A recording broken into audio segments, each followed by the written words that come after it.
Hey! Hey everyone, welcome to Wednesday night OWCP Chats Live from Kentucky. with Chris and Gini. I'm Chris. Live from Louisville. It's not Louisville. Louisville, Kentucky. You know, you've heard the Louisville Slugger. That's not a thing. It's the Louisville Slugger. And I guess we're KFC. If you want Kentucky Fried Chicken, we are in Kentucky. I mean, that's a thing, but bourbon is really a thing here. More than anything. Well, everyone. And Muhammad Ali. They have like a whole street named after it. There's a museum, and there's a place called Muhammad Ali Street. Muhammad Ali Boulevard. Yes. I took a picture of it. I'll post it later. The greatest ever. I mean, forget about it. Hands down. The Yes. greatest. Before we begin, to get into what we're going to be discussing tonight, Schedule Award, FCEs, MMI, and federal personal injury accidents, and tell you what the definition of all this is, when you have to file these things or go to the doctor for these specifics. Hi, Jennifer. And from there. But before we get into it, don't forget to share this video and tell your friends to like and follow to get the live notifications when we go live every Wednesday at 9 p.m. Even though we came here, we still, not 9 p.m., 8 p.m. We still went live. 8 p.m. Eastern.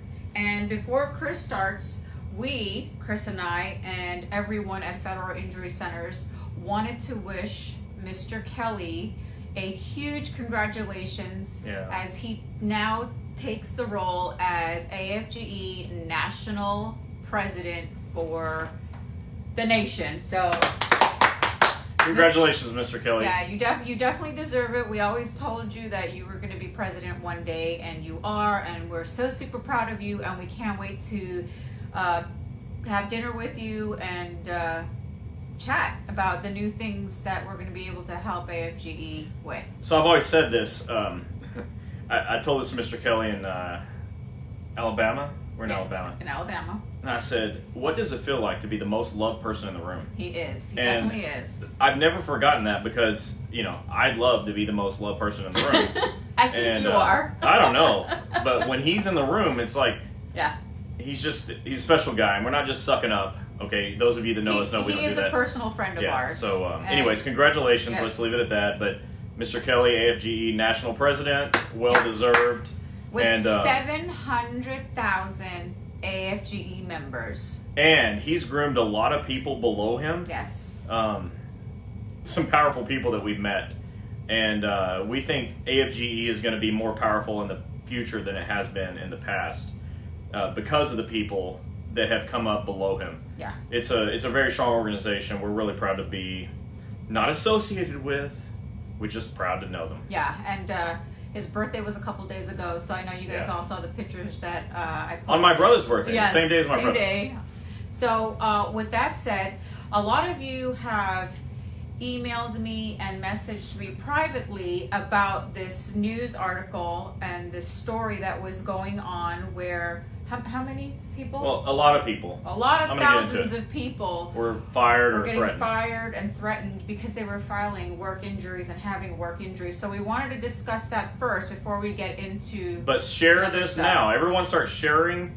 Let your coworkers know to get on.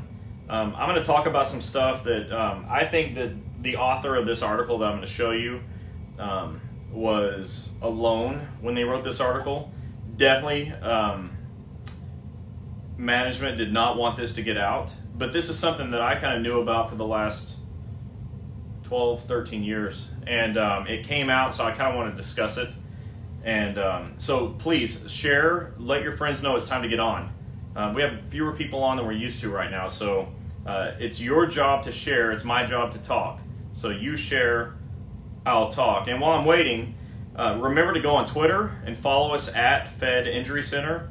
I haven't posted anything there in a long time. I say that because of this. I'm not wasting your time. I don't put anything on Twitter that is a waste of your time. If I post something, it's important. So it's safe to follow at Fed Injury Center because I'm not just like blowing you up and making you see notifications and I'm not talking about anything other than something relevant. And if something new is not coming out, I'm not posting it. But if you get on there now, you can see all the stuff I have posted, and it'll be helpful to you in the future if you go up against management.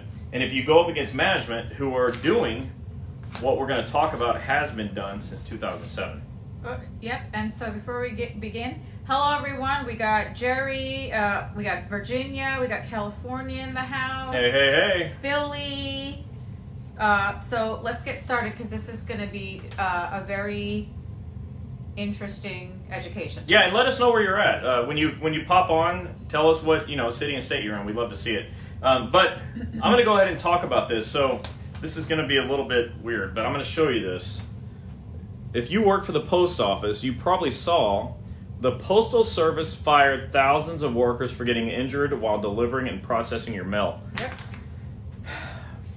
I'm going to start this with this. I get asked all the time, Chris, why do you do this? Somebody sarcastically said, there's no way you do this out of the goodness of your heart. And people accuse us all the time of something not good. Stuff that I was discussing with you guys last week. Like there's no reason, there's no way you would do this. And this happened. I didn't make this happen. I'm happy this article came out because it needs to be in the public view. But it kind of explains why now in 2020, starting in 2015, we do this. So in 2007, I started helping federal workers. And there was this thing called the National Reassessment Program for the post office, NRP. And it was terrible. I knew postal employees that were being stuck in like empty rooms, and their job all day long was to sit in that room, which is horrible, okay? 8 hours stuck in a room, and that was their limited duty assignment. That was the reassessment program, the NRP. And that was my first exposure to postal employees. Was 2007 when NRP started. Well, it started in 2006. But when it was really going and people were like figuring out what this thing was, I got involved. And sort of at the same time, it was whatever. That's when I got involved. And so ever since I started this, I've only known postal employees, and I've since found VA employees, defense-based employees of all the agencies really, Social Security, that are being abused by management. And why do I do this? Well, it's the same. Look, you've all heard me say, tonight I'm going to take management behind the woodshed. And I've had high-ranking people, union people even, saying, hey, take it easy on management. Well, I'm never going to, but never, ever. The reason why is because I got started at the same time that this shit got started. Yep. And so now there's this article that comes out, and I want to, it's several pages long, I'm not going to do that to you, but there's a few lines I'd just like to highlight for you. And so if you'll bear with me, I've underlined them, and I'm just going to read a few of these lines. And this is lines from the article that's called, "The Postal Service Fired Thousands of Workers for Getting Injured While Delivering and Processing Your Mail." So, here it goes. USPS forced out 44,000 workers who got injured on the job. Sad. So this was written on February 24th. It was published then. And it's talking about the NRP. And since 2006, 44,000 postal workers have been forced out. The Postal Service has fought its workers' claims since 2007. The agency is fighting the claims. And so what do I always say? If you have an accepted claim, your odds of winning are way better. Yep. Okay, I've been saying lately, it's like a quote that just rings in my head. Injuries may be inevitable, but losing doesn't have to be. Or really, the quote is, losing isn't. It's not inevitable. But for these 44,000 people, losing led to this. Why do we do it? 44,000 people. And the agency is still fighting it. About 44,000 employees were either fired or left their jobs under pressure over 5 years in the program, NRP, that targeted employees with work-related injuries. So there are about 28,000 EEOC claims.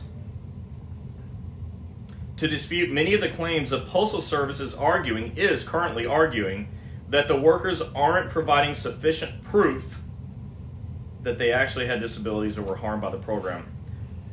So the Postal Service is saying, in their defense to these 44,000 people or these 28,000 claims, that there wasn't sufficient proof that there was a disability. So if you watch us, you know that proof is the narrative. You know that denied claims are the fault of bad narratives, the fault of the doctor. And that when you get to the right doctor, because you don't go to the company doctor that they tell you have to go to, which isn't true, that you can get your claim accepted. And when your claim's accepted, there is sufficient proof. So this is what's happening. It's been happening since 2006, 2007, and it's a reason why we do what we do now. You know, we say no more denied claims. I can't guarantee your claim won't get denied. You know, 10, maybe 7% of claims are going to be denied, and even I can't fix it. It's a mission statement, and it's a mission statement based on this. And, you know, it's finally coming out. I'm going to read on. Postal workers make up only a fifth of the federal workforce, but they suffered about half of all federal work injury and illnesses in 2019. So last year, they made up 20% of the workforce, but half of injuries. And what are we seeing? We're seeing that their injuries are being denied. They're not even filing their injuries. They're being intimidated by management to not report, to not fill out their forms. And too often, those people who are in charge and responsible for having their back don't. And that's a problem. That's a serious problem.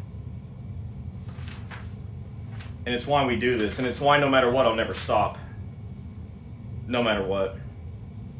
He won't. It says what the program actually did, an EEOC judge wrote, was, quote, get rid of as many injured employees as possible. So an EEOC judge said, yeah, the reason they did our NRP is to just get rid of people. And by creating a hostile work environment, anybody experience that after having a work injury, a hostile work environment?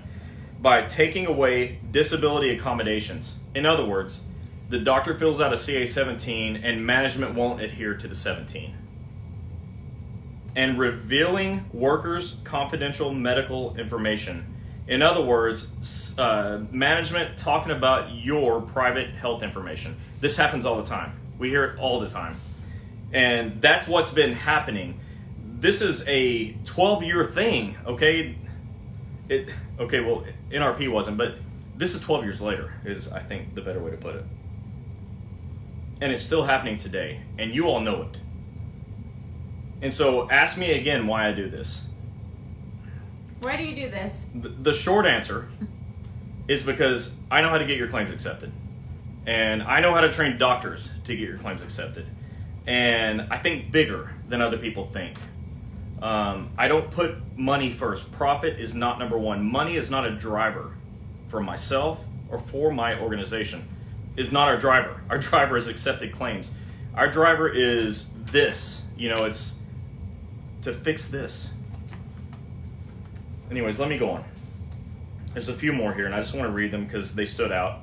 6 years of legal discovery produced internal emails from the Postal Service that, according to EEOC, quote, lay bare the intensity with which managers running the program pursued their goal of reducing the injured on-duty roles. So they had internal emails. One such email was a congratulatory message. Okay, look, I'm from Texas. I'm from 20-30 minutes from Fort Worth. Let me just say that. That's when I got started. One such email was a congratulatory message to the Fort Worth, Texas district for reducing, quote, our current NRP employees on rolls by 25%. At this point, 1 out of 4 people were removed in Fort Worth. According to the EEOC, the message included a song. The message included a song entitled, quote, Cripple Creek, as background music. Cripple Creek. Not only were they trying to get rid of you, but they were ridiculing you on the way out. And I saw this over and over. Workers allege that throughout the program, managers harassed and intimidated them. Anybody still experiencing that? I know you are. They said they felt denigrated when colleagues and supervisors suggested they would end up as Walmart greeters after losing postal jobs. Now, no offense to Walmart, okay? I'm grateful they give jobs to people. In one email, the agency's health and human resources manager told the postmaster of this location that 338 injured workers had been removed from the payroll. Quote, 338 it is, and welcome to Walmart, end quote. That's disgusting. Another quote said, you had to put up with ridicule and being talked about by your fellow employees. They didn't see all the work I did. I was just a slacker. This is put out by ProPublica. ProPublica spoke with about 20 former USPS employees. There are thousands, okay? They talked to 20. Who lost jobs because of the NRP, National Reassessment Program. Many describe feeling humiliated and belittled by USPS. Anybody out there in any agency, not just USPS, you feel that way right now? Yeah, we're getting some comments. They do. So I'm going to end with this. It says this. One employee who lost his job. Hold on. This, what I'm going to describe, explains thousands of people that we hear about every year. If you ask me why we do this, I'm going to read this, and this is why we do it. We hear this all the time. One employee who lost his job, let that one sit in, who lost his job. We hear it all the time. We get people's jobs back. But one employee who lost his job developed severe tendon and nerve damage. Over 19 years at the Postal Service. I go to union meetings. I used to go to a lot more of them. I used to go to union conventions, state conventions, and so forth, where I could get like good data and help people with it. Because I had a room full of 100 plus people. Not so much anymore. But in that room, I would say, who's been with your agency more than 20 years? And almost everybody raised their hand. And more than 30 years, and more than half the room raised their hand.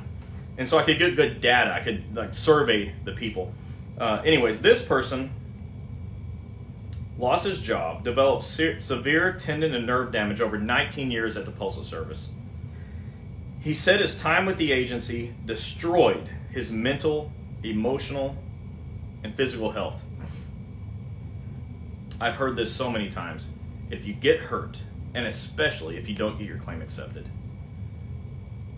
you lose it mentally, emotionally, and physically. It happens all the time. We see it all the time. Why do we do it? Why do we do it? This person, quote, said this. I've been trying to find peace, and I just can't seem to find it. I've never gone back to what I used to be before. You lose all enjoyment of life. I might have gotten out of there, meaning out of the Postal Service, but I don't think I've survived. So those are just some clips out of this really great article that needed to be written 10 years ago. It was written now. And I've been seeing this stuff for the last 12 years. All of this stuff, I've been helping. We have been helping. And as a result of, look, when I started this little short bio, when I started doing this, I didn't know anything about OWCP. Okay? Nothing. Okay? At all. I knew who my mailman was. I knew nothing. But when I started talking to people, I realized I better know something about this or bad things are going to keep happening. And so I learned, and I made other people learn. And we got to become experts at this.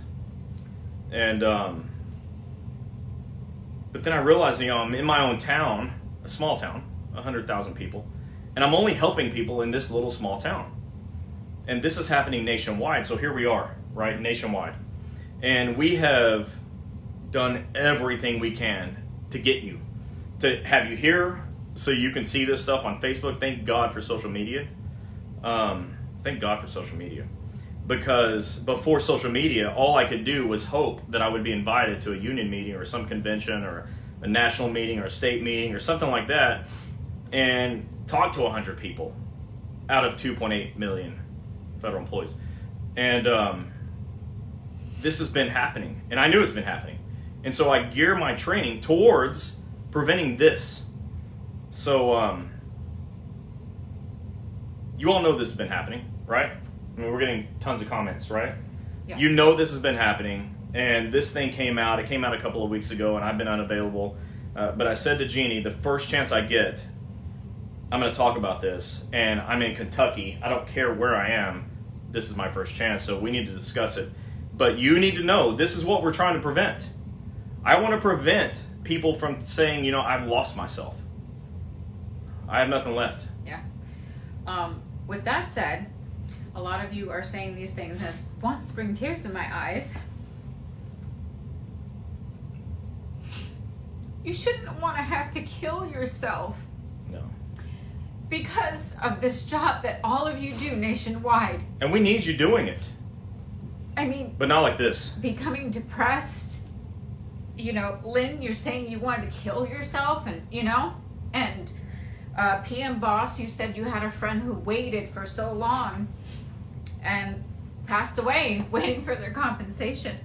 This is what we hear all day, every day between me, Chris, Jennifer, and Derek. We hear these stories that maybe management doesn't hear.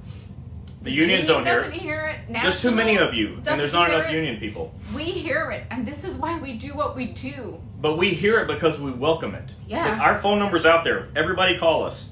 Our emails, our phone numbers, everybody call us. This is what we're doing. And for those of you that think you don't want to be associated with us, good luck. Because the rest of you, we're here for you. You know, Lenore, you said that this has been the most stressful, worst time of your life. We know. We understand. We all go through pain. Both of us have pain. We were just discussing that today. We all go through I can't pain. lift that chair right there. I just can't. Forget about it. I'm an athlete. I can't lift that chair. I That posted doesn't feel it good. on my Facebook page. I have hip pain. I have fibromyalgia. I have arthritis. It's not easy to deal with pain, but what you guys do, especially letter carriers nationwide, you have to carry 70 pounds. You have to do this all day and 2 long. satchels, not just one, like regulation 2 with 35 pounds apiece. And walking up and down the steps. APW, you know, dealing with rude people, and even, you know, opening the drawers, stamping things, and all the day mail long. handlers throwing packages and picking up heavy packages. VA employees lifting people. Yeah. Like Gilbert, lifting VA somebody and then losing his job because he lifted somebody. Yep, so we got his job back. We want you guys to know this is very emotional for us when we see you guys posting this live about depression, about suicide, about, you know, somebody waiting for their compensation and they wind up dying. These things are real for us, and it's very emotional for us as a team when we have to hear and listen to what's going on with you. And I know we wanted to discuss an issue we heard last week, and we just wanted to put it out there. And I'm going to get too emotional again, so I'll have Chris talk about that for a couple minutes, and then we're going to jump into what we are supposed to be discussing. So there's another person that sent a message to Jennifer, who is our tremendous case manager is a job description, or job title, but that's not fair. She's an OWCP expert, okay, and that's what we do. But somebody sent her a message because she was helping her, and in fairness to that person, I'm not going to get into details, but suffice it to say, when I was done reading it, I said, there's too many people sending this kind of terrible message where if we don't do something, something bad's going to happen. And anyways, Jennifer wanted to share that with us. I read it again today after reading this article again today. But, you know, I'm reading an article to you. You've all known about it. And let me just side just right into the VA, because I'm so close to so many VA employees. You know, the Postal Service did this to you, the NRP. But VA essentially has an NRP situation every day. And, I mean, I've got HR people complaining about doctors that do a good job. HR people complain about doctors that do a good job. It's like everyone is against you. Yeah, they are. And the only ones that are for you sometimes are us and the doctors we train. And that's why we do it. And That's why you need, forget want. I don't care what you want. You need to be associated with us. Those that don't want to be, don't know. I always said this, to our partners, that people say no to us because they don't know what they're saying no to. They have no idea what they just said no to.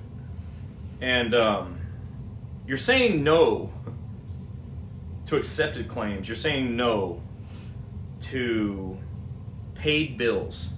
You're saying no to getting back to work, and saying no to getting your kids' college bills paid, and saying no to your own car payments being made. You're saying no to a prevention of opioid pain medicines. You're saying no to getting back to work and making it to retirement. That's what you're saying no to. You're not saying no to me. You're saying no to what your people need. That's what you're saying no to. And if you're watching, I'm telling you, you're saying no to what your people need. And you're not providing it. And I have no problem with that. I'm providing it. But we've got to get together on this. And I did not anticipate this, bringing that subject back up, but it just kind of boils back up to me, so I don't want to go too far into that. But let me say this. All of you have a responsibility to tell your coworkers that this exists. You're all here and you know it's free to you. There are no strings attached. You don't have to go to a Federal Injury Center's office. We don't care. I've never said if you don't go to Federal Injury Centers, don't come here. Please come here. For the love of God, come here and learn. Okay, get the information so your supervisors can't screw you over, so they can't say there's no proof that you're actually disabled. That's what you got to have. Okay, this is still happening. So we welcome you here. If you're not with us, we're still with you. Yeah. So you're here. Come on. Okay, we want you. So I'm going to get off of that. I know that there are a lot of mad faces and sad faces, and you all understand this. The other agencies are dealing with this too. They just didn't have something labeled NRP. This goes across the board, and remember, we are training all unions: AFGE, APW, NALC, rural carriers, mail handlers. But less and less. We're going to be. That. Our goal is not to train unions. Just so you know, and with all respect. People say all due respect. No. With all respect, we love you. You all know us. Those of you that know us know we love the unions. I mean, I have so much gratitude towards unions for what you offer to your people. And for those of you that have given us an opportunity to teach so that we can be on the same side of the table teaching. But this isn't for the unions. This is for you. Yeah.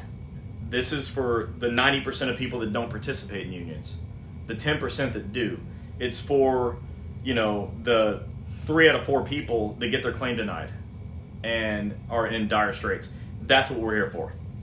And, we're always going to be here for you. And when you decide to come back and get on board, we're here. Yeah, always. I will get on a plane tomorrow to go teach you wherever you're at.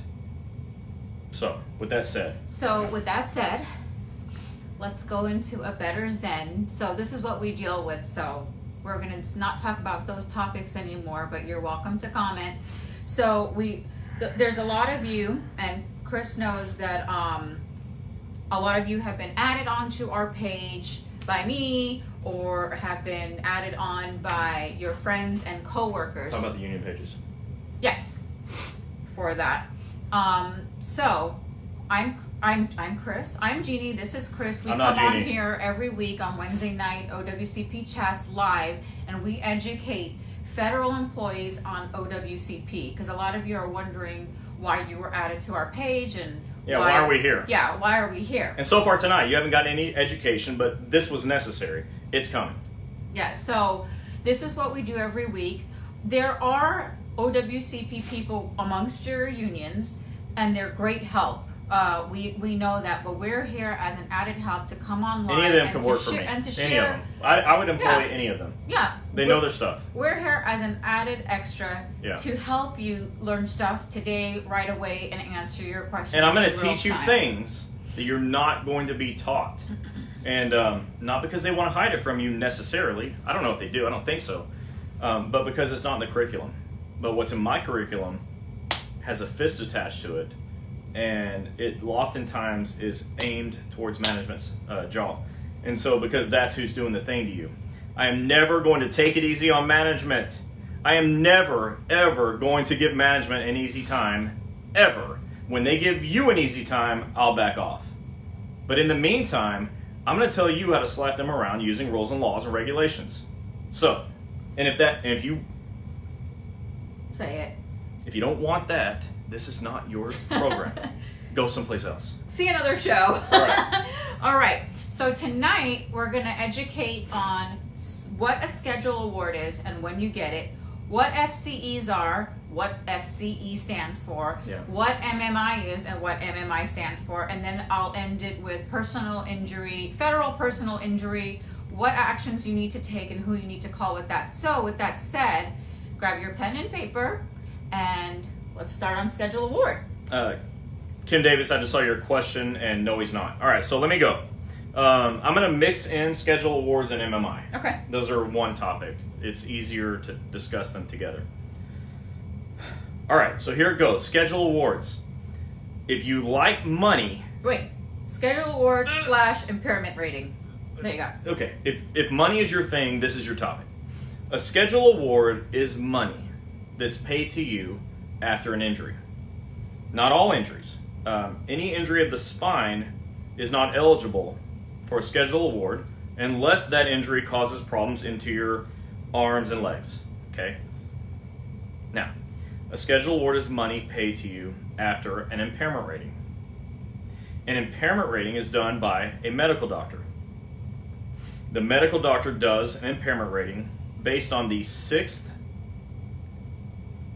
edition to permanent impairment.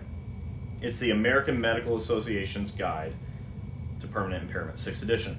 Your doctors probably use the 5th edition. If they bring out the 5th edition, leave as fast as you can. Don't get that because you'll be denied. Just walk away. All right. So your medical doctor will do an impairment rating based on the 6th edition to permanent impairment. And only if you have a rateable award or injury. As I said before, the spine is not rateable. And that doctor will do the impairment rating, calculate the percentage, apply that calculation to DOL's calculation, and come up with a number that is your percent impairment. And that percent impairment goes into your schedule award. It's called a schedule, not with a D. It's not scheduled. They're not scheduling your award. It's a schedule based on a schedule of weeks. Numbers of weeks of payments, and each schedule is different. Okay? If you had your thumb amputated, would be different than if you blew out your knee. Those are my only examples I'm going to give. I can go over and over, but you understand. So based on your injury, you get a schedule award. And that is only after your doctor says you are at MMI. So all of that stuff happens when the doctor says you're at MMI, which stands for Maximum Medical Improvement, which means based on the treatment you've had, you are as good as you're ever going to get. Yeah. You are at your maximum medical improvement, the best you'll ever be. And once the doctor says you're at MMI, and only the doctor, the medical doctor, only the MD, your treating doctor, can say that you're at MMI. Once your treating doctor, medical doctor, says you're at MMI, maximum medical improvement, then your doctor gets you a 6th edition impairment rating, which leads to a schedule award. You take your impairment rating, you attach it to a CA7, claim for compensation. You mark letter D, schedule award, fill out the paper, and you turn it in. You can e-comp it, that's a different topic, but go to OWCP e-comp. It's the first thing on Google, and then you can upload it yourself. Your supervisor has to fill out page 2 of the CA7, make sure that's done. But that's how you get a schedule award. Now look, I can explain that over and over and over, or you can go back, rewind this about 5 minutes, and watch it again. So, what questions do we have about schedule awards? Okay, for on the schedule award, what about mental impairment schedule award? Well, those are rateable as those are not a spinal condition. Yes. But your doctor has to determine your diagnosis, determine your maximum medical improvement, and then apply the formula based on the 6th edition to permanent impairment, and then apply that to DOL's formula. Okay, Mary Ann Lou, can you get a schedule award if you cannot work? I am on disability work comp, never to work again. So your schedule award is based on percent impairment. It's not based on inability to work, although percent impairment definitely relates to inability to work. The answer is yes, but it's based on percent impairment, but not based on ability to work. Ability to work is a disability issue. We're talking about impairment ratings or schedule awards. Oh, Laura Wilson says, approved for disability retirement, but cannot find a doctor at upstate New York to do an impairment rating. Any ideas where I can turn? Have tried the DOL website. Laura, we don't know anyone there, but... Not New York. Not yet, but we're getting there. We'll talk about that in a minute. At the end, I will go ahead and give you Eric Blowers' phone number. Yeah. He's the DOL attorney that we refer out to for these things. So he'll be able to give you a doctor that he may know, or this is what he does. Now, I hate that I have to do this, but too many of you right now are watching and you're thinking, oh yeah, what's in it for you? Nothing. Okay, so Eric is our lawyer. We trust him. We believe in him. Every federal employee that's ever gone to him will tell you the same. We don't make a dollar, even a penny, off of referrals to Eric.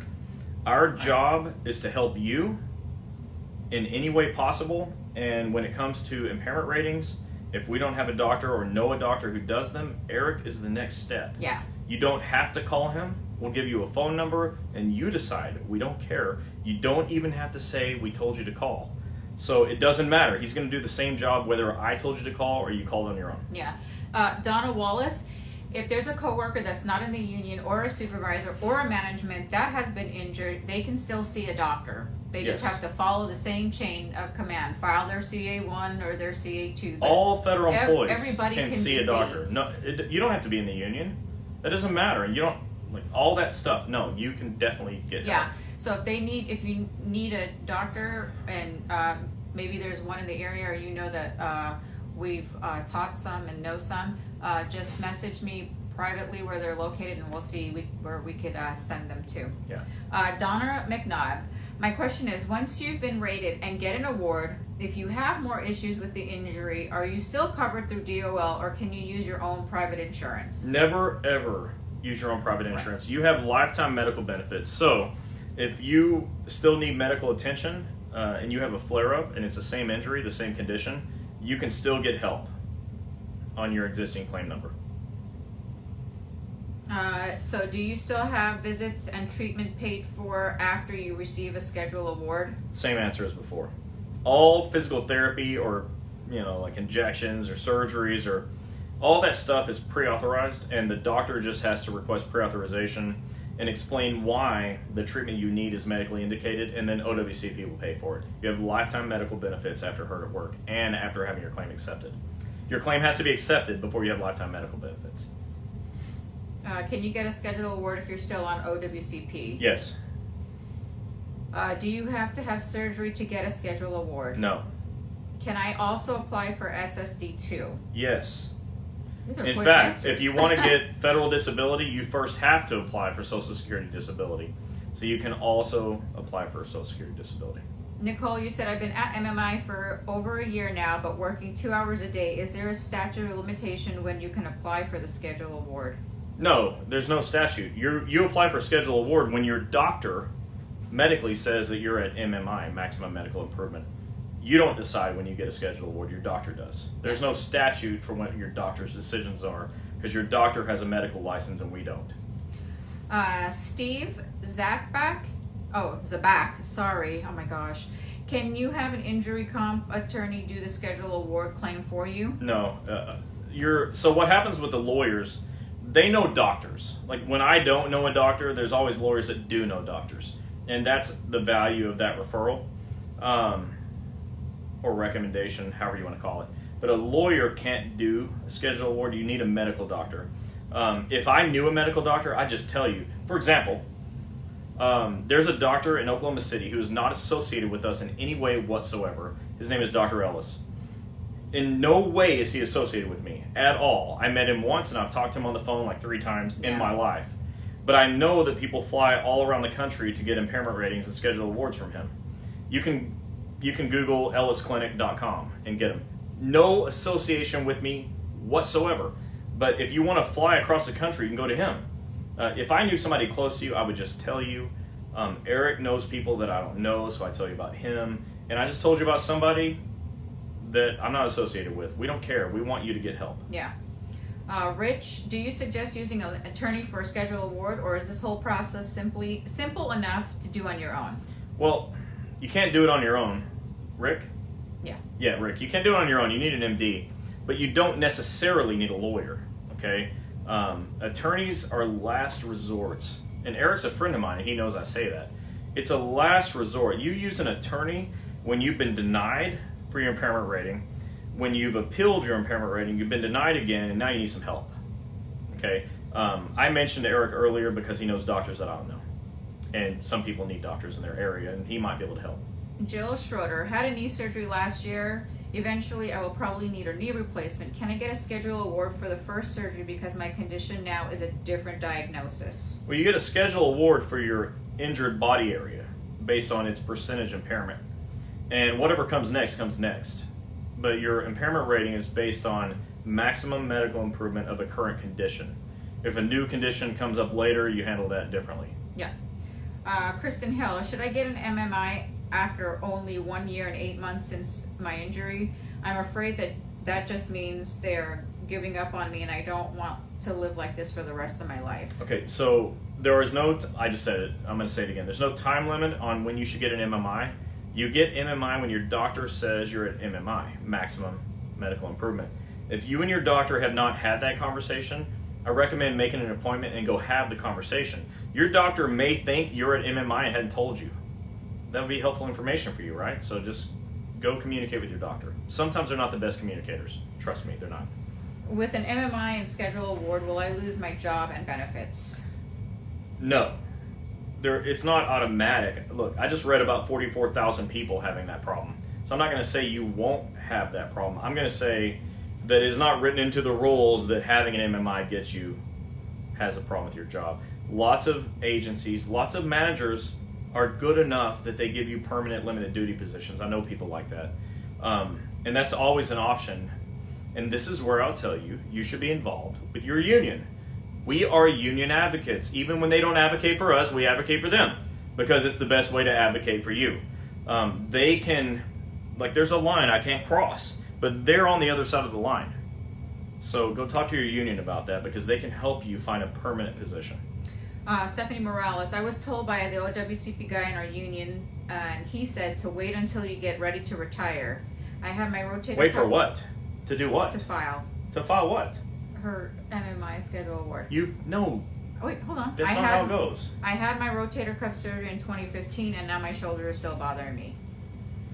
Okay, again, MMI is a medical decision. You don't decide when MMI happens. Your doctor does. So I think that answers that question. Alice, you said I reached out to your organization and your resource individuals were very helpful and reached out to me. Aw, you're welcome. Good. I'm glad that worked out. Can they fire me if I'm never able to go back and do my job?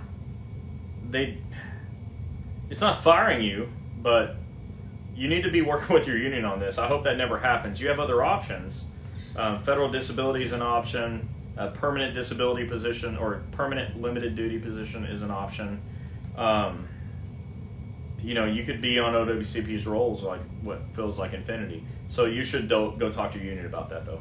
Again, discuss with union. We advocate for them too. Steve, can you have an injury comp lawyer file your paperwork for you and for a schedule award? Yeah, but what a waste of money that would be. Don't do that to yourself. To file the paperwork is a CA7, and it has an instruction sheet on it. So first read the instructions and see if you can do it yourself. I think you can. And if you can, it'll save you a couple of hours of lawyer time at $3.50 an hour. Carol says she's been approved for her claims, so can I file for schedule awards? The short, yes. Your claim's been approved, and so you can file a schedule award. But you don't get a schedule award until your doctor says you're at maximum medical improvement. We hear this all the time, and I want to say this now.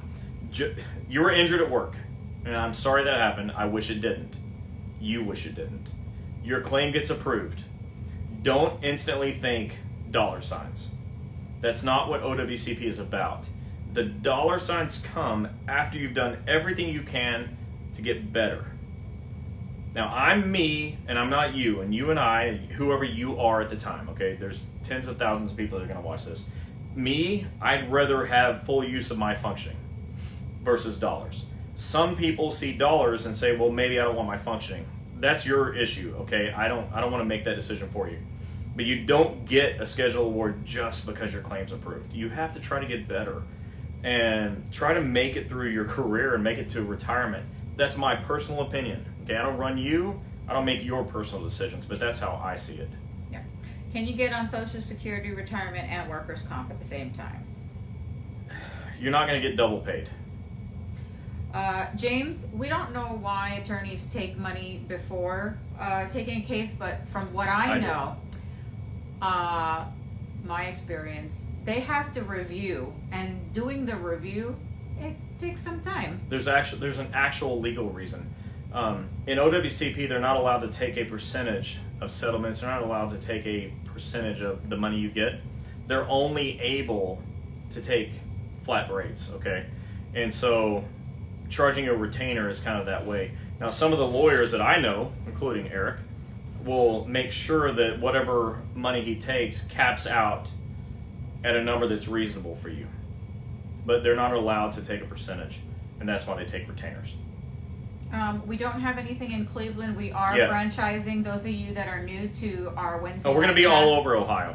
We're coming with our new thing that we're doing. We are franchising federal injury centers. We're going to talk about that in a minute, though. Nationwide. What if an MMI impairment rating changes after the schedule award? Can the percentage difference then be claimed again? You can definitely get a modified impairment rating if something changes later. So we have other topics. I should get to the other topics and maybe answer these questions later. Yeah. Yes, Eric doesn't take any money up front. And Kim wants to know approximately how... Eric might. Well, it depends on the situation. I'm just saying. I don't want to say he doesn't. He might. It just depends on the situation. Kim Davis, approximately how long does a schedule award process take? Well, it depends on... It's a good question, Kim. It depends on the quality of the medical narrative by the doctor. If the doctor's medical narrative is crap, then obviously it's going to take a long time because you have to write new narratives and appeal and all that.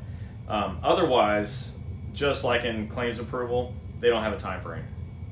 You've got to be a squeaky wheel and call your claims examiner as often as you need to get a response and make things happen. Yeah. Christina, we are coming to California. Oh, God. I'm going to have 10 offices there. Yeah. Maybe more, 15. I don't know.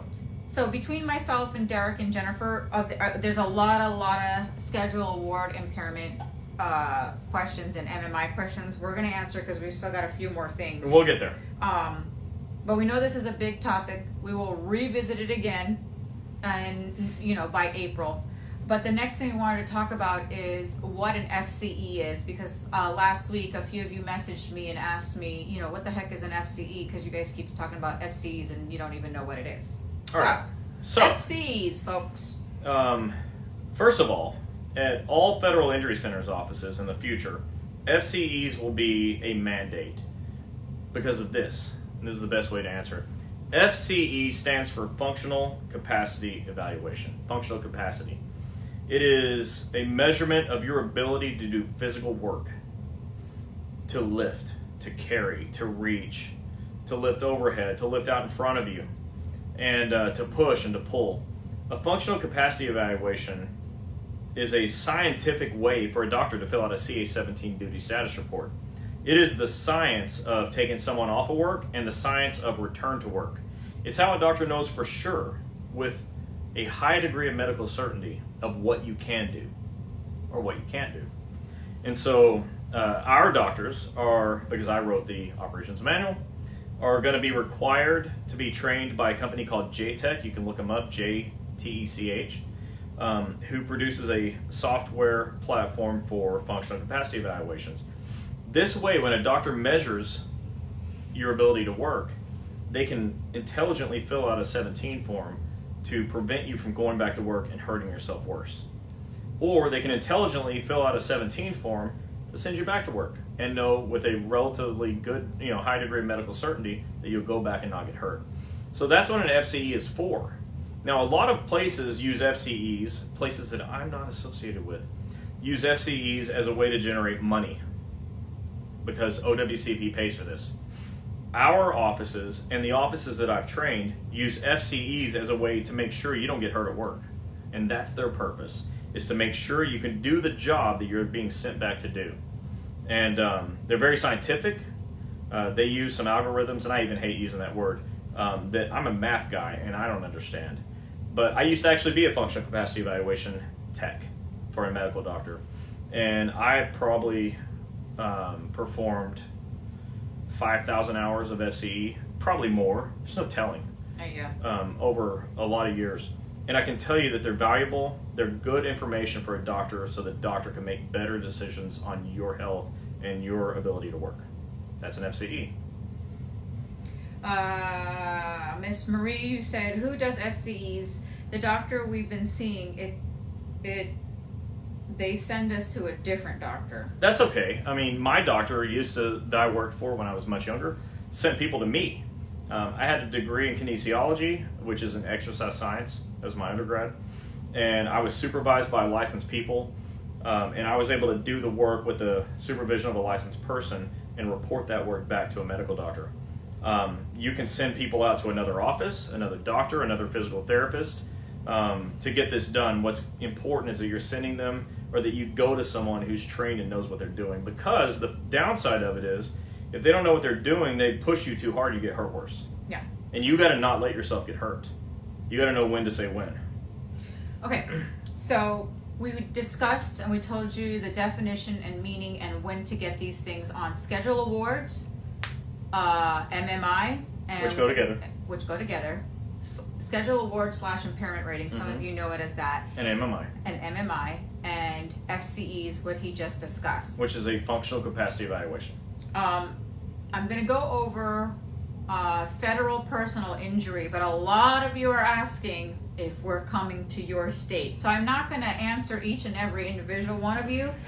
We are coming. We're coming to every state. We are going to be opening. And Puerto Rico. Right.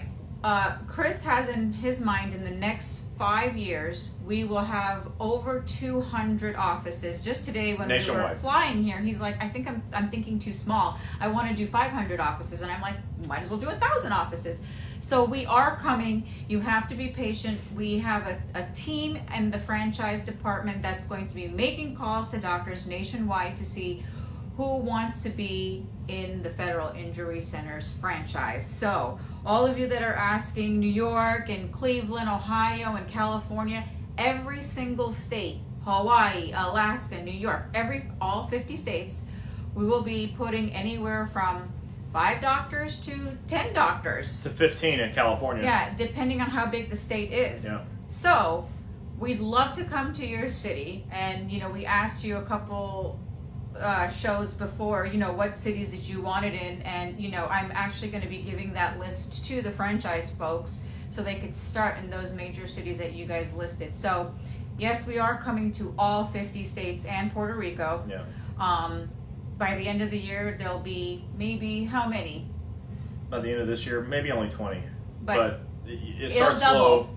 But that's 20 more than you have right now. But I say that now, and it could be 50. Yeah. Because I have a way to make it easy for doctors, and I always said when it's free, everybody wants it, and I am the president of my company, so I get to make it free if that's what it takes. Yeah. So, my goal is to get you help that you don't have otherwise. Yeah. And I've already trained doctors in 13 states. I know nobody that's trained doctors in more than one state. I don't know anybody that ever worked for a doctor that didn't do it purely out of profit. I have trained doctors in 13 states. We've gotten thousands and thousands of claims accepted. We've helped so many people. And it let me know that we're just barely scratching the surface. And we didn't come this far to just get this far. My dad said, go big or go home. And I thought I was going big. I did. You're not going home. Well, 13 states is big. But 13 states is a fraction of 50, so that's not big. It's really small. So all the cities you guys are listing, yes, those are on our target. We will be coming. So and although yeah. we're not, although for some of you it'll be hard for us to get to you and teach you this outside of here on social media, we're coming to every state. Yes. Okay, we're going to be everywhere, whether you like it or not. It's funny. We did a survey on Facebook. It was so funny to me, and we said, would you like to have a federal injury center's office in your area? And the answer was like, yes, we need more help, and the other one was no, we have all the help we need. And we had like 7 people that said no, we have all the help we need. I figured they're management, and they answered, or some people that shouldn't have said that. But we understand. We've heard you. Look, we're listening. Yeah. This is why we travel around. It's why we talk to hundreds of you at a time at conventions, is that we're trying to figure out what you need. I didn't know what you need until I asked you. And I can assume, and she knows I hate assumptions, but I could assume I know what you need. But instead, I'm able to just go ask and hear firsthand from you what you need. And we're able to deliver that. You should see the training manual that's online that I've created for our doctors, and the compliance program or compliance protocol that everyone is required to follow. You know, all these fears that union presidents have had about working with us, if you saw my compliance protocol, you'd be like, oh, maybe I need to beef up my compliance protocol because mine might not be as good. I promise you, nobody's is as good as mine. And none of them has been made with as many lawyers' input as mine.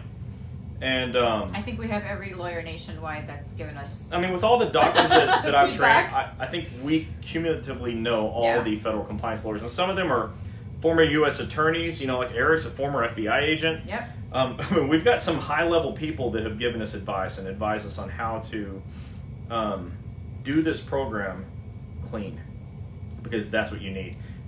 What we have coming your way, what we're bringing to 50 states, to the Federal Injury Centers franchise, I think is going to change your life. I think it's going to change OWCP, or in the words of the Steve Jobs movie that I just watched again today, it's going to make a dent in OWCP. Yeah. And I think they're going to have to change the laws in Congress as a result of it. What we're doing, we're going to do big. You're being hosed. The NRP can never happen again. We can't have anybody else come into work tomorrow feeling threatened because they got hurt. Your job's not getting easier. And if they automate your job away, they automate your job away. So that's not ideal either. So injuries are going to happen. You need to get help. Nobody else is willing, but we are. Just so you guys know, I'm going to repeat it. We are coming to every state. I know you guys are All of asking them. state Somebody by say state. Alaska. I'll say yes. Yeah, we say are Hawaii. coming. I'll say yes. Say Idaho. Yes. Iowa. Yes. Ohio. Yes. All of them. Yeah. All of them. Yes. Kristen Hill, you said you live in Florida and you wanted to drive to Alabama to see us. Give me a call at 877-787-OWCP. We have offices in Florida. Unless you're in the Panhandle, then Alabama may be closer. Yeah, so let me know. And I know I went over this last week, and I'm going to have Chris say it again. And we are not going to answer this question anymore because it really isn't relevant, because we're not doing anything wrong. How do we get paid? Just last week I was discussing this. You said, could you guys explain how Federal Injury Centers gets paid for the work you do for us? Well, nothing. So this is so funny. All right, look. We were in Chicago, and somebody in the middle of the thing with 100 and something people there said, how do you get paid? No problem. All right, so look, here's the deal. Right now, we get paid in 2 different ways. Write this down. Please write it down. Right now, we get paid as consultants to doctors. Yes. So when I train a doctors, you wouldn't even believe, use consultants all the time. Yes. Not all doctors. There's a lot of losers out there that are doctors, and they don't use consultants. But the winners use consultants, and they like to get better. They like to do things better. Before I did OWCP, I was a consultant that just did practice management. That's my background. I have a master's degree in business. I have a bachelor's in kinesiology, which is exercise. I worked for the Tampa Bay Buccaneers one summer. I worked for the largest OWCP clinic for 21 years. I did a turnaround of a pain management practice in 90 days where I doubled his income. I mean, I'm a consultant. And that's how we made money. This is frustrating to me. All right, so we also have ownership interests in a handful of clinics around the country. You don't have to go there. If you don't go there, no problem. I just sent people to Dr. Ellis, who, I barely know. So that's fine too. But when we start this franchise, which we're so close to, it works like a franchise. It works like McDonald's, okay? We don't make medical decisions for the doctors. I don't make treatment decisions for the therapists. We don't determine when someone gets a MRI, and I don't write narratives, okay? I train how to write narratives. I train how to have efficient office systems so that you go to a doctor's office and it doesn't suck for you. And that's what a franchise is. When you go to McDonald's and get a cheeseburger, the individual owner of that franchise location didn't decide how to make a cheeseburger. Okay, McDonald's Corporation told them how to do it. 2 pickles, some onions, and some mustard, and some ketchup, and some cheese. So we tell people how to do OWCP. The doctors have to make medical decisions, and it works like a franchise. Like all franchises, the Federal Trade Commission's got to get involved. The Small Business Association right now is evaluating it. Yeah. It's got to be evaluated by federal agencies beforehand. How do we get paid? We get paid like professional people get paid. But when it comes to you, it's free. That's our business model. Yeah, we both have medical backgrounds. As everybody knows, I'm also a nurse. Have a degree in nursing, worked in the hospital, worked for doctors' offices. I've been a marketing director. I'm a marketing consultant for a lot of the doctors. So we don't get paid because we come on here and educate you, because we don't have the swipey thing for you guys to swipe. You could swipe your it credit card on the phone. Put the corner of the charging port and see what happens. Marianne, that's really sweet. No, we don't have to explain anything to anyone. But we get the question all the time. We understand that people want to know how could we be doing this for free, or there's no one in the world that does things for free, and you guys are always helping. We hear all of it. But here's the deal. Check this out. I could stop training you right now. Like, I could just turn this off and never come back on, and I'm still going to make money. I get my income from other sources. Those sources are going to continue even if I don't train you. This is our free training.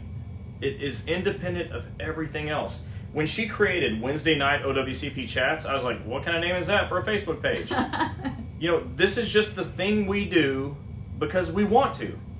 Take it or not, okay? We hope you'll take it, because we're really sick of the denied claims. And these 44,000 people that were fired or threatened, that can't happen again. Yeah. And, happening because there's no proof that you're actually disabled, which means hurt from work. We can fix that. All of your problems, I've learned how to fix. And we're going to keep doing it, and we'll keep doing it for free. It will never cost you any money out of your pocket. How do we get paid? We get paid from other sources that have nothing to do with this training. Tamala, you said thank you for explaining, and we are very thankful for what you do for us. I just wanted to be clear on what my responsibility to your company would be. So when you go to the office, any offices, the ones Chris trained, the ones we're partners in, or the future offices that we have franchisees, they will never ask you for a debit card. Nope, it's in our policies and procedures. Nobody takes money from you. The first thing they'll ask you for is, do you have a claim number or a file number? And if not, let's help you get one. That's it. If you get billed, we always tell everybody, if you got a bill from any of the doctors that we know, or even from our offices, let us know immediately. Call us. We've never had that complaint. And if they don't stop, then we stop knowing them. Yeah. Because we don't tolerate that. Yvonne, I know you said that to me last week, and that's really, that was sweet. Let's move on. Let's do the personal injury. Last thing we wanted to talk about was federal personal injury accidents. A lot of you drive the LLVs. Some of you drive your own cars to work.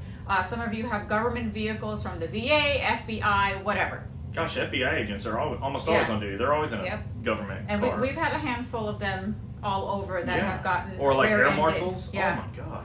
So, and then you have your federal police, federal firefighters. We've seen all of them. Yeah. So, with that said, when you get rear-ended, or T-bone, or they make your LLV roll, or a dog bites you, which is a third party. If you were not at fault because of the accident, or somebody attacks you, that's a third party injury. That's a third party injury. That happens.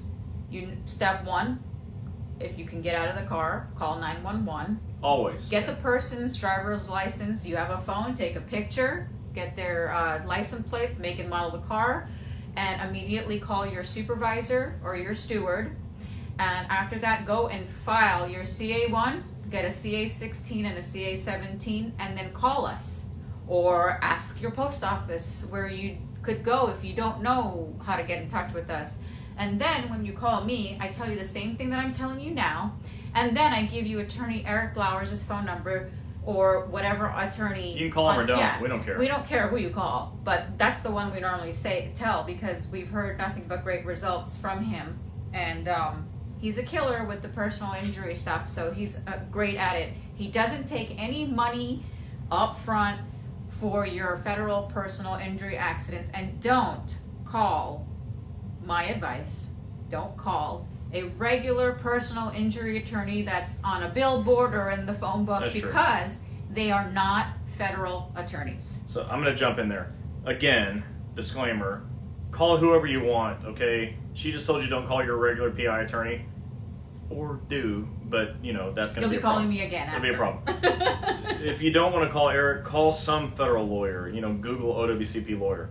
The key is you need one, and let me tell you why. This is what nobody else is telling you. We were at I'm not going to say which union. We were in a union meeting, and I'm teaching a different topic for like 15 minutes. I hate 15-minute talks. Okay, give me an hour, hour and a half. 15 minutes. I'm like, there's going to be so much left. I'm going to be leaving there, and people are still going to have questions. And they did. So every week, I'm like, let me just get a micro topic. And so this week's micro topic included federal personal injury. Because, okay, it was letter carrier. I had to say that because letter carriers get in wrecks all the time. And it happens all the time. And somebody will just hit you in an intersection. And your I drive a G. Your LLV rolls. Mine doesn't roll. Your LLV rolls and, bad things happen. And but somebody hit you. And so I'm like teaching, what do you do if this happens?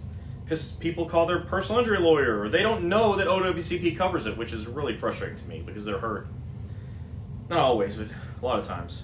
And so here I am, teaching. If you get hurt, the following thing.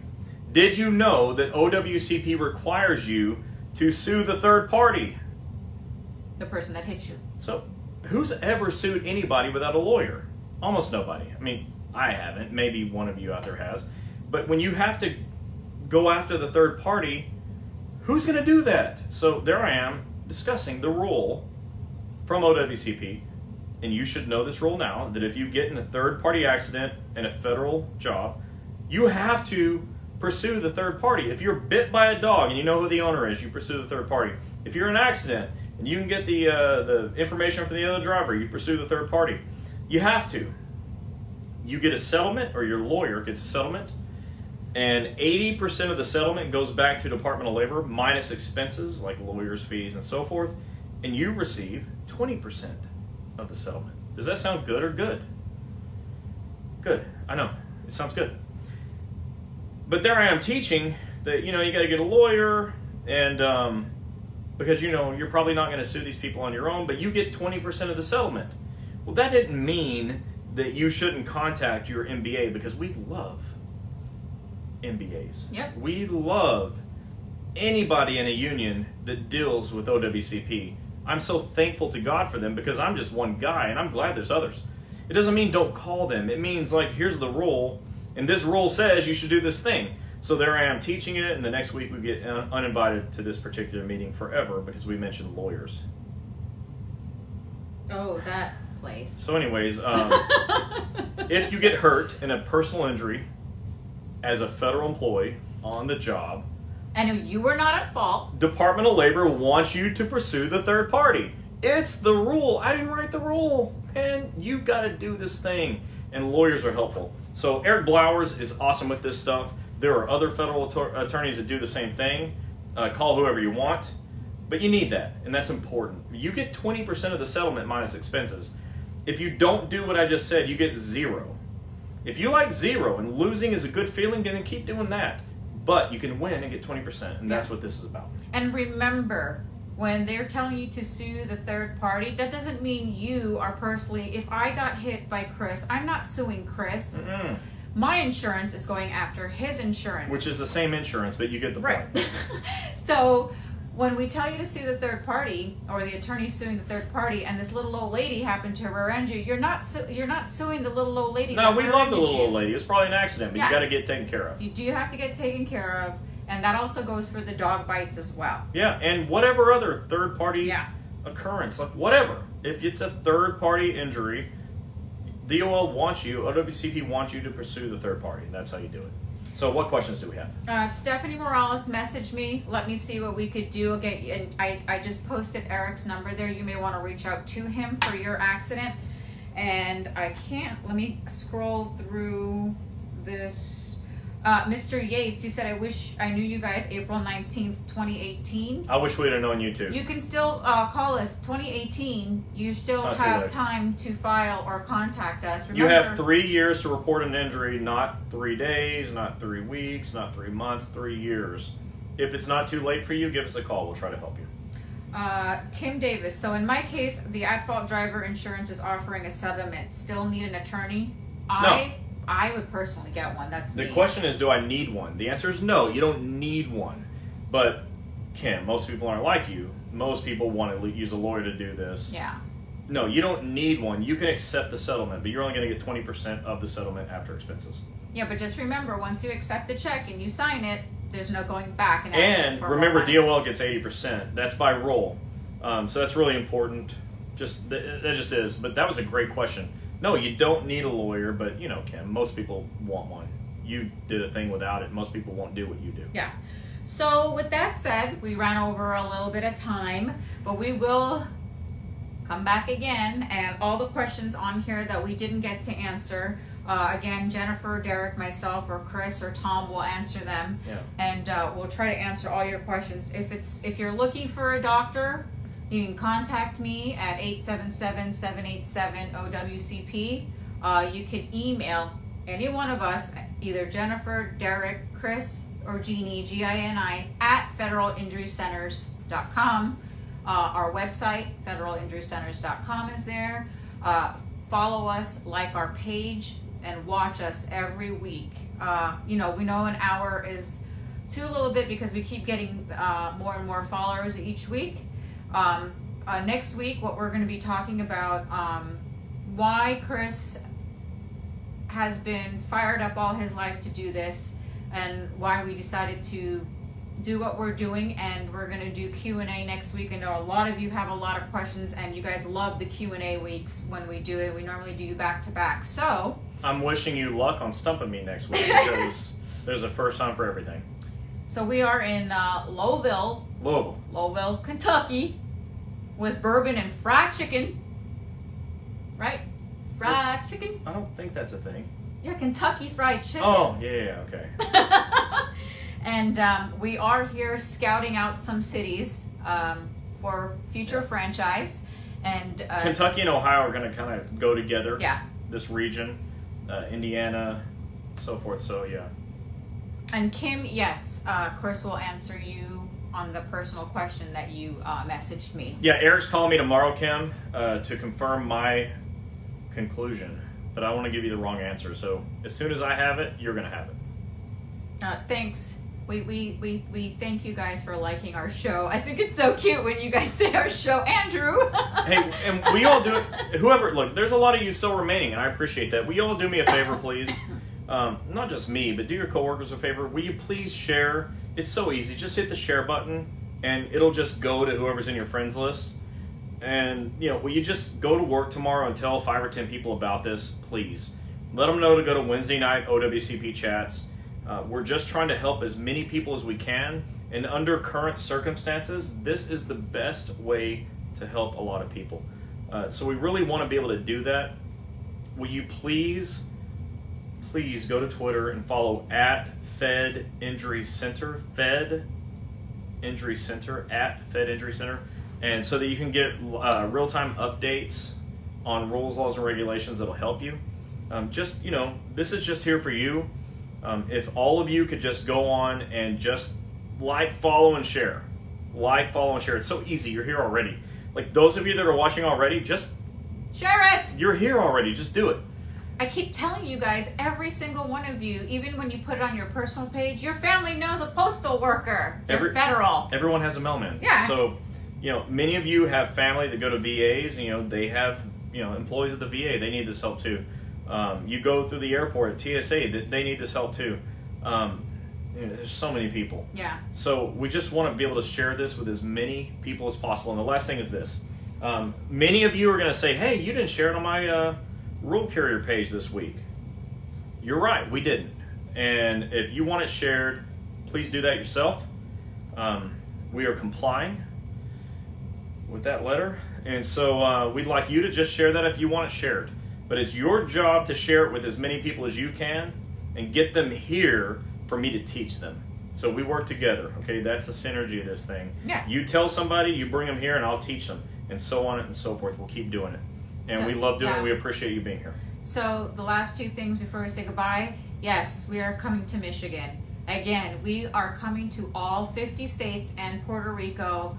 In the next 5 years, there'll be over 200 federal injury centers clinic. By the end of this year, there should be 20 more. Maybe 50. I don't know. Yeah, on top of the 13 Chris has trained in the states that we have discussed in previous shows, and yes, the app is just about finished. If you have Android, you can go look at it right now. You can go to Federal Injury Center in the Android app, the Google Play Store. And all right, that's it. So, no, that's it. Wait, I forgot what I was going to say. Never mind. Awesome, that's it. All right, so the rest of you, like, follow, and share. Like, follow, and share. Go ahead. And we will also be looking forward to those of you coming out to meet us for our in-state OWCP road trip. And last but not least, again, Mr. Kelly. Congratulations, Mr. Kelly, our new AFGE new national president. We can't wait to sit down and chat with you again. Join your union, whatever union you're with, join them. Please do. All right. With that said, everybody, bye. We're going to go enjoy the rest of Kentucky and bourbon and we're out in 3, 2, 1.